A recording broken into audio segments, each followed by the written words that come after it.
शुमाल मशरक में कनेक्टिविटी के लिहाज से आज है बड़ा दिन। ईटानगर को आज मिलेंगे 254 मवासिलाती टावर। ईटानगर में मुनक्किद होने वाले एक प्रोग्राम में वजीर मवासिलात अश्विनी वैष्णव मुल्क को वक्फ करेंगे टावर।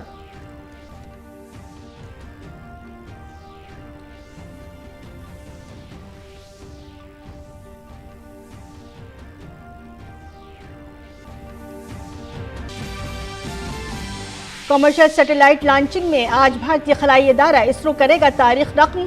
श्रीहरिकोटा से हरीश धवन खलाई मरकज से सिंगापुर के टेलियोस 2 का किया जाएगा लॉन्च।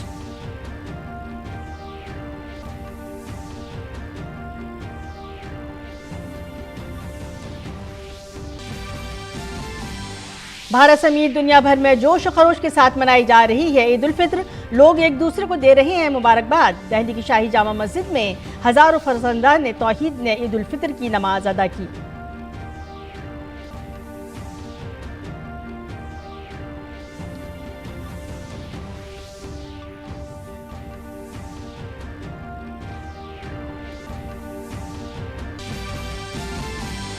अक्षय तृतीया के साथ ही आज उत्तराखंड में 4 धाम यात्रा की होगी शुरुआत। आज दोपहर खुलेंगे योम नवरात्रि धाम के कपाट।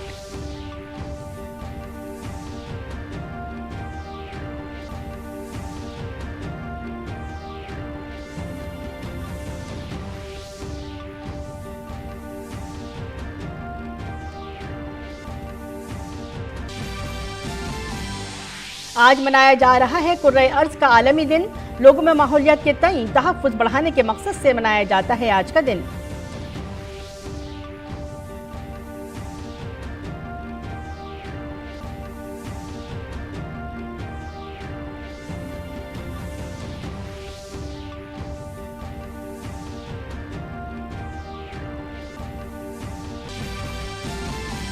और आईपीएल में आज होंगे 2 अहम मुकाबले। पहला मैच लखनऊ सुपर जायंट्स और गुजरात टाइटंस के दरमियान होगा। वहीं दूसरे मुकाबले में मुंबई इंडियंस और पंजाब किंग्स होंगे आमने सामने।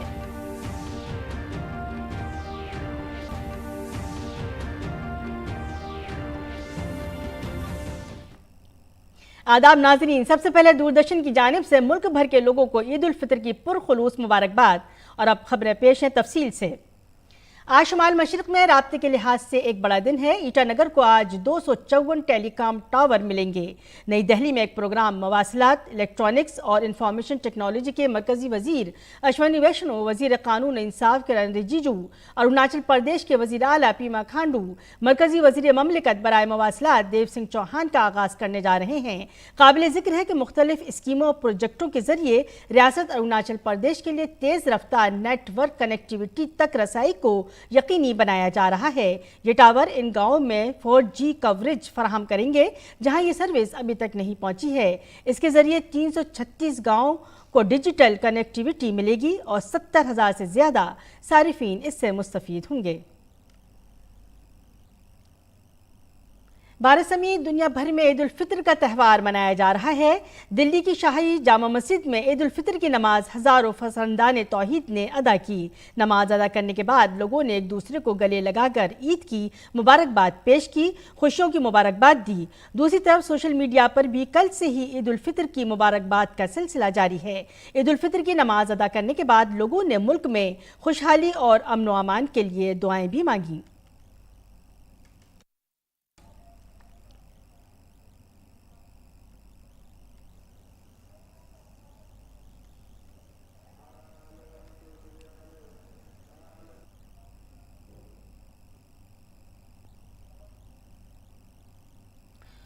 और ये ईद उल फित्र की नमाज अदा की जा रही है, उसके बाद दुआ मांगी जा रही है मुल्क की सलामती के लिए, अमन व अमान के लिए।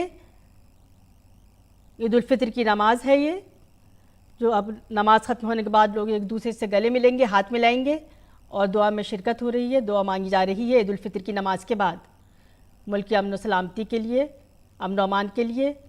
और ये खुतबा सुनते हुए ईद उल फित्र की नमाज का खुतबा होता है। इमाम साहब इमामत कर रहे हैं। ईद उल फित्र की नमाज जारी है, अदा की जा रही है मुख्तलिफ मस्जिदों में। शाही जामा मस्जिद है दिल्ली की शाही जामा मस्जिद, जहाँ पर हज़ारों फर्जंदगान ने नमाज अदा की है ईद उल फित्र की।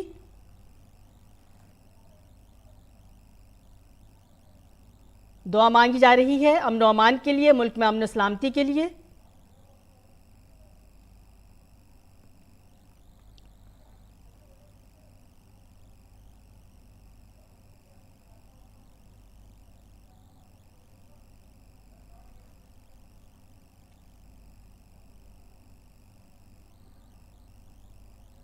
नमाज की अदायगी हो रही है ईद उल फितर की मुख्तलिफ मसाजिद में।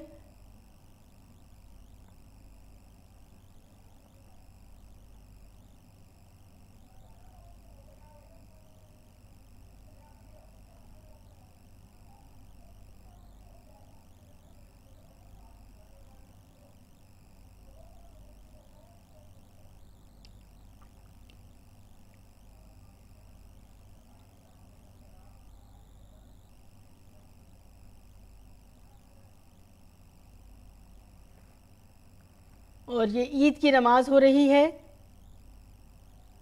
मुख्तलिफ़ तरीक़े से, मुख्तलिफ़ मसाजिद में नमाज अदा की जा रही है।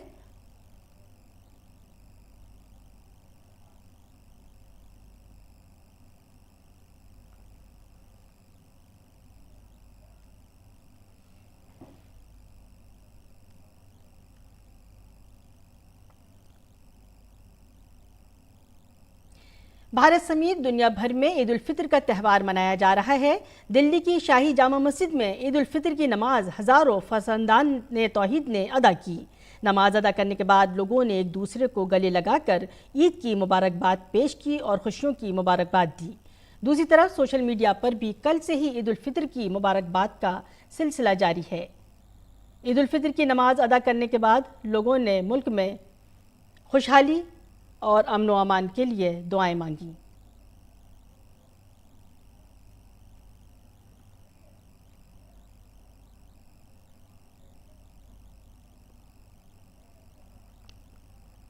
और नाजरीन, धीरज कुमार हमारे साथ दिल्ली की शाही जामा मस्जिद से जुड़ रहे हैं। आइए जानते हैं उनसे कि ईद की खुशियां किस तरह मनाई जा रही हैं।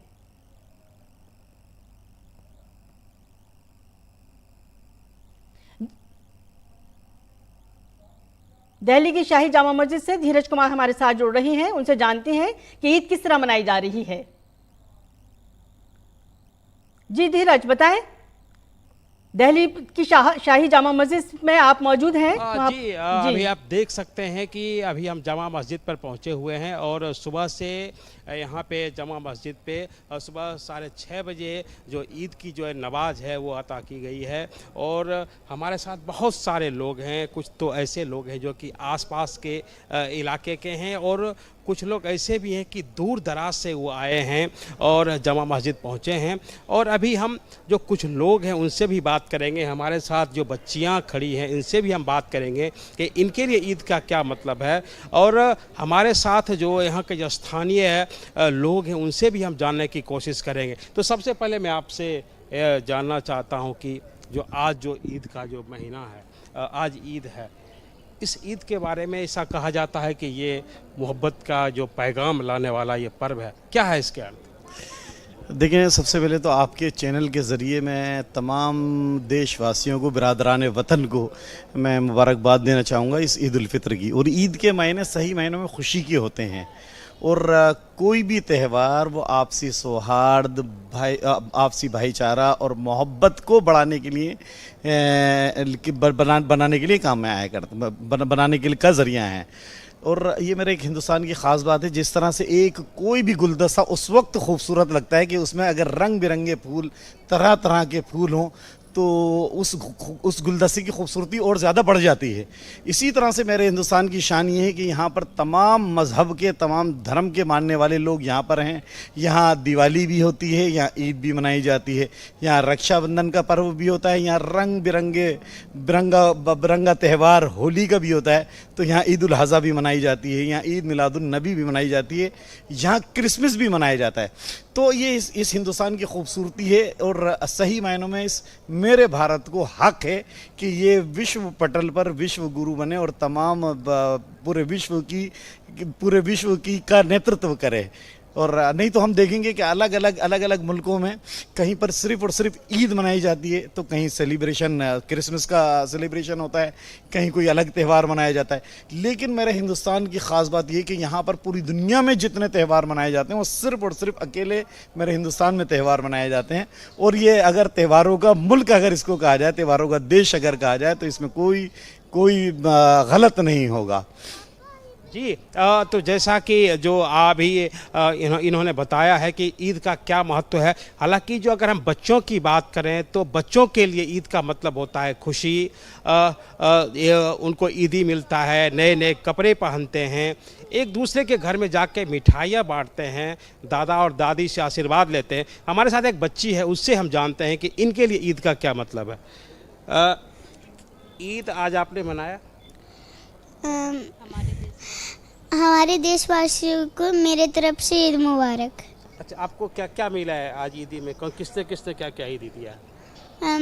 मेरे भाई, मैंने अपने भाई को दिया है। अच्छा, और आपको किसने किसने दिया है? सबने दिया है। कौन को? नाम बताओ। पापा, मम्मी, दादा, दादी और अंकल और फूफी। अच्छा, एक चीज़ और बताओ कि आप सेवैयाँ किसके घर जाओगे देने के लिए? अपने मेरे कुछ दोस्त हैं, उसके यहाँ बांटूंगी। तो देखिए इन बच्ची के लिए, जो बच्ची है, इस बच्ची के लिए ईद का क्या मतलब है कि इसको ईदी मिली है, खुशी है, कपड़े पहने हैं। और इसके अलावा एक जो बात है कि ये अभी यहाँ से जब कि जाएगी, जमा मस्जिद से जब कि अपने घर के पास जाएगी, तो वहाँ जाकर अपने दोस्तों के बीच में, अपने संबंधियों के बीच में जाकर ईद बांटेगी।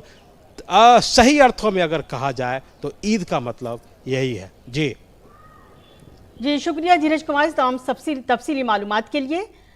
ये थे धीरज कुमार दिल्ली की शाही जामा मस्जिद से, जो हमें ईद उल फित्र के सही मायने बता रहे थे कि खुशियों का त्यौहार है, खुशियों का दिन है। ईद उल फित्र के मायने भी खुशियों भरा त्यौहार है। इसी के साथ बढ़ेंगे अगली खबर की तरफ। नायब सदर जमहूरिया जनाब जगदीप धनखड़ ने ईद उल फित्र के मौके पर मुल्क के अवाम को मुबारकबाद दी है। ईद उल फित्र के इस खुशी के मौके पर मैं मुल्क के अवाम को दिली मुबारकबाद देता हूँ और नेक ख्वाहिशात पेश करता हूँ। रमज़ान के मुक़द्दस महीने के अख्तिताम पर मनाया जाने वाला ईद उल फित्र का त्यौहार आपस में खुशियाँ बांटने का मुबारक मौका है।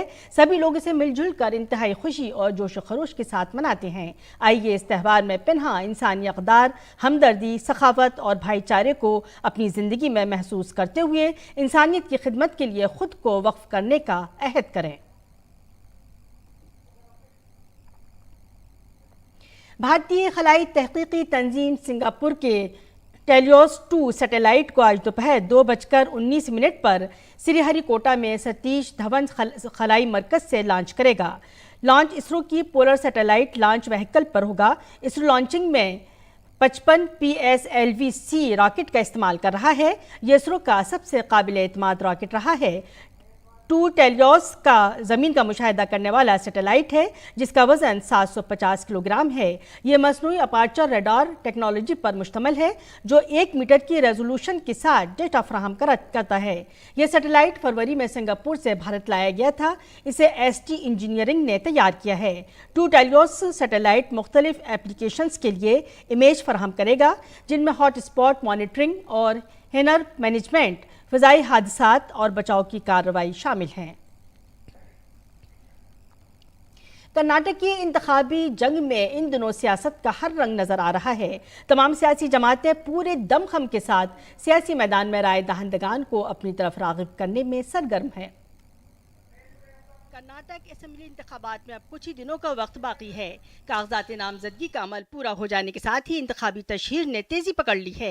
रियासत के सभी सियासी पार्टियों के सरबराह लीडरान और उम्मीदवार अब आवाम को लुभाने की कोशिश में पूरी तंदही से लग गए हैं। लिहाजा मरकजी वजीर दाखिला और बीजेपी के सीनियर लीडर अमित शाह जुमे के रोज कर्नाटक के अपने 2 रोजा दौरे पर पहुंचे। बीजेपी के कौमी सदर JP नड्डा ने बेबीदर में जाकर श्री रामकृष्ण आश्रम का दौरा किया। इस दौरान उन्होंने कहा कि सच्चाई की तलाश में स्वामी विवेकानंद जी ने अपनी जिंदगी वक्फ कर दी और अब आज वजीर आजम नरेंद्र मोदी जी के आत्मनिर्भर भारत के विजन को तस्लीम करने में आप अच्छा ताउन पेश कर रहे हैं। वहीं एक और प्रोग्राम में जेपी नड्डा ने बिदर में राय दहंदगान और सोशल मीडिया के इन्फ्लुएंसर्स से मुलाकात की। प्रोग्राम से खिताब करते हुए उन्होंने कहा कि कांग्रेस और जेडीएस इक़्तिदार हासिल करने के लिए इत्तेहाद करती हैं, लेकिन उन्होंने अवाम की कोई तरक्की नहीं की।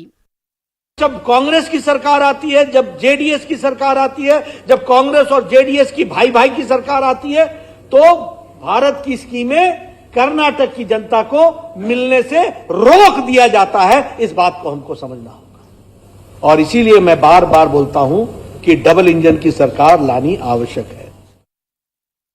दूसरी जानिब टिकट न मिलने की वजह से कई नाराज लीडरान पार्टी बदलने में लगे हुए हैं। वहीं वजीर आजम नरेंद्र मोदी ने उनसे फोन पर बात की। वजीर आजम ने इस दौरान पार्टी के फैसले को तस्लीम करने के लिए येदियुरप्पा का शुक्रिया अदा किया और उनकी वफादारी की सताइश की।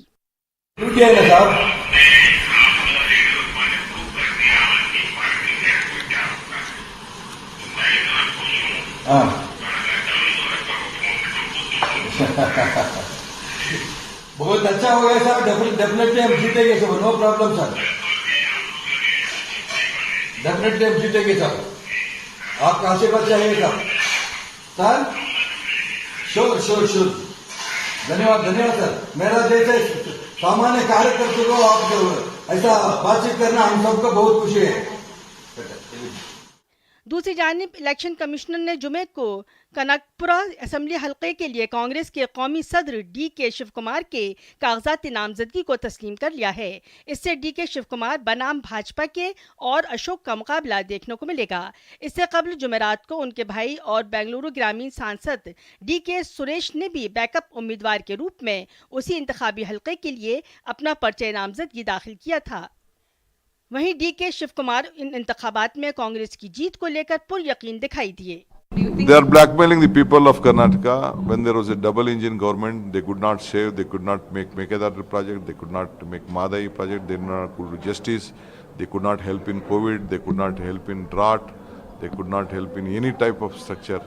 दरियासना मरकजी वजीर शोभा करंदलाजे की सरबराही में बीजेपी के इंतखाबी वफ्द ने इलेक्शन कमीशन पहुंचकर कांग्रेस पार्टी पर पर्चे नामजदगी के अमल के दौरान बदउनवानी का इल्जाम आयद किया और कमीशन से सख्त कार्रवाई करने की मांग की। इसके अलावा तेलंगाना में बरसर इक़्तिदार भारत राष्ट्रीय समिति BRS ने कर्नाटक असेंबली इंतखाबात में JDS को ताउन देने का ऐलान किया। काबिल जिक्र है कि कर्नाटक असेंबली के लिए 24 अप्रैल तक पर्चे नामजदगी वापस लिया जा सकता है।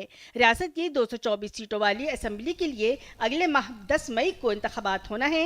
ऐसे में सभी पार्टियां जीत के लिए कोई कसर नहीं छोड़ना चाहती। अब देखना यह होगा कि 10 मई को इक़्तिदार की चाबी किसकी झोली में आती है। बेंगलोर से आयशा खानम के साथ bureau report DD news Urdu खबरें। आज अक्षय तृतीया है। हिंदू मजहब में इस दिन की बहुत ज़्यादा अहमियत है। हिंदू कैलेंडर के मुताबिक अक्षय तृतीया का त्यौहार विशाख महीने की शुक्ल पक्ष की 3री तारीख को मनाया जाता है। अक्षय तृतीया को युगादि तिथि भी कहा जाता है। ख्याल किया जाता है कि इस दिन से कई दौर शुरू हुए, इसीलिए मजहबी नुक्ते नज़र से अक्षय तृतीया की बहुत अहमियत है। आज के दिन सोना खरीदना बहुत अच्छा समझा जाता है।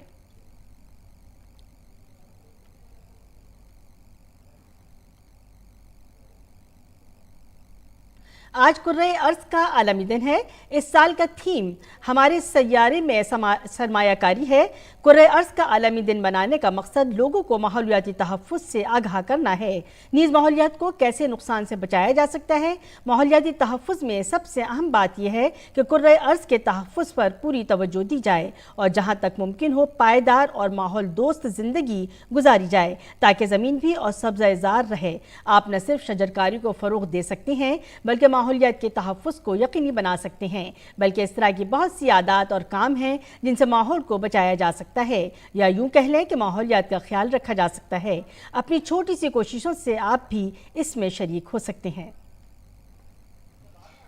दिल्ली हाई कोर्ट में मनीष सिसोदिया की जमानत के मामले में सीबीआई ने एक हलफनामा दाखिल करते हुए कहा है कि मनीष सिसोदिया के बयानात उनके खिलाफ पाए गए सबूतों से मेल नहीं खाते। वजीर आला और काबीना के वज़रा ने तहकीकात के दौरान इस बात की तस्दीक की है कि सिसोदिया ने ये पॉलिसी बनाई थी। उसको नाफिज करने वाले वजारत एक्साइज के अफसरान हैं जो मनीष सिसोदिया के मातहत काम करते हैं। लिहाजा इस पॉलिसी के बारे में LG ऑफिस और मुख्तलिफ महकमों से मंजूरी के लिए उनकी दलाइल में कोई दम नहीं है। साउथ ग्रुप के साथ मिलकर उनके खिलाफ साजिश करने के पुख्ता सबूत मौजूद हैं। हलफनामे में कहा गया है कि प्रेस कॉन्फ्रेंस के दौरान इन रहनुमाओं के बयानात से जाहिर होता है कि न सिर्फ दरख्वास्त गुजारों बल्कि उनकी पार्टी के साथियों की भी पूरी कोशिश मुल्जिमान को बचाने की है। सीबीआई के खिलाफ बेबुनियाद इल्जामात लगाने से तफ्तीश बुरी तरह मुतासिर हो रही है और केस के गवाहों को मुतासिर किया जा रहा है। और नाज़रीन, अब पेश है दिल्ली से शाये उर्दू अखबारात का मुख्तसर जायजा।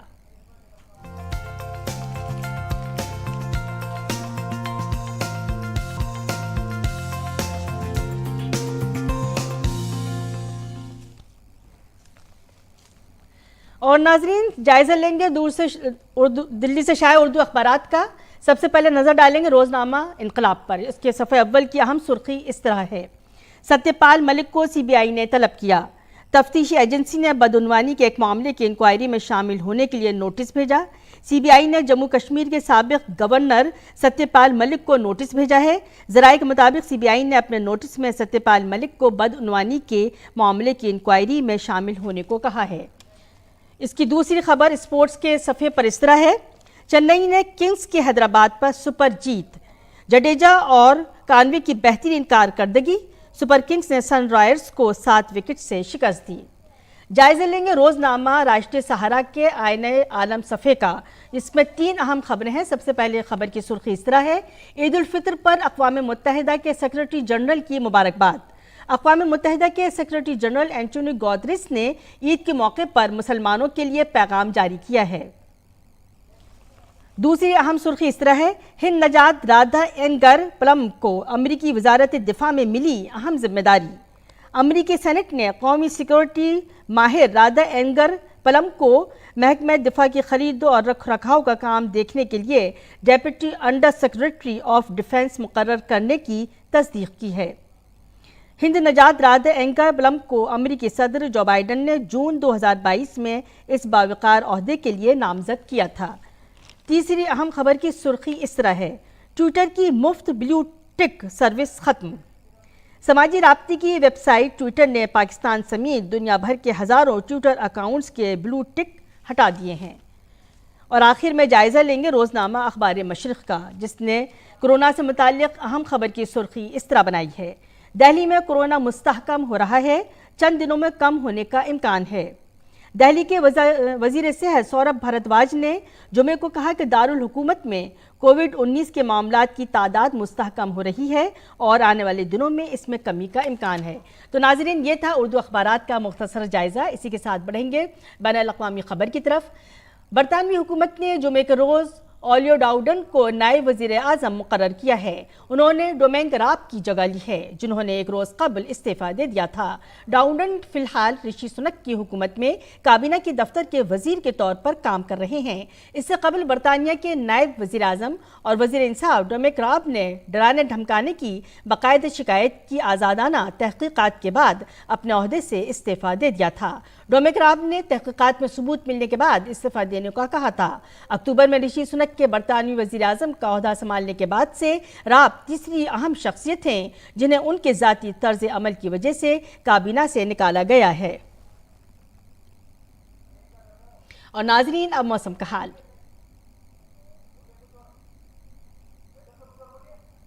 नाज़रीन, अब मौसम का हाल।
और नाजरीन, हमारी पूरी टीम और दूरदर्शन की पूरी टीम की तरफ से एक बार फिर ईद उल फित्र की मुबारकबाद।